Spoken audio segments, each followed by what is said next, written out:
အဲ့ဒါမီးပိုက်ထားလိုက်တယ်အလောက်ကြီးစီလို့ဖြစ်ဦးသူမိကလာတဲ့ဦးဆရာတော်ပြောသလိုမျိုးအဲ့ဒါဘာဟုတ်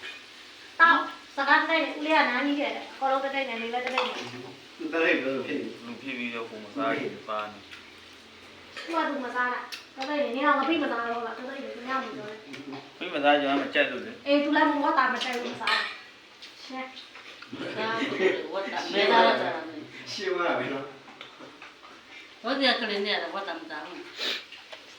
ဦးလေးတို့တော့လေးဝတ်တာသူကသူ့သမီးတွေမစားအဲ့ဒါကြိုက်လို့မစားဟုတ်လားပြည့်လို့ပါဟိုမှာကြည့်အောင်ဟိုလိုမျက်နှာလာကြည့်ဂျူလိုမျက်နှာလာကြည့်နေနည်းနည်းလေးနေပါဆက်ရပါငါတို့ကမစားဘူးခလေးတော့လေခလေးတက်လိုက်ရှိရမယ်တော့လေးပဲစားဒီပဲစားငါရပုကဘာမှစားပါဝဲဟာအဲ့လိုဒီမပြောပါနဲ့အေးဒီလိုတဲ့တော့ပြောဖို့ဆိုရတယ်တော်ရင်းသားတော့ငါလည်းလောက်ဆိုတာလို့ပြောနေတယ်ငါပြောလိုက်တယ်ဟဲ့သူတို့กินတဲ့ဟာတွေဘယ်လိုလဲ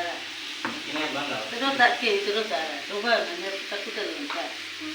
တဲ့လူရောပါလေမှထည့်ပြလိုက်ပြီဒီလိုတွေရတယ်ဟုတ်တာခုနတော့50ခုပဲစားလိုက်ကုန်ပြီกินနေတာကြီးကျင်းရပြီနော်တော်ရပါရဲလို့လားဒီရဲရရောပြရတယ်လို့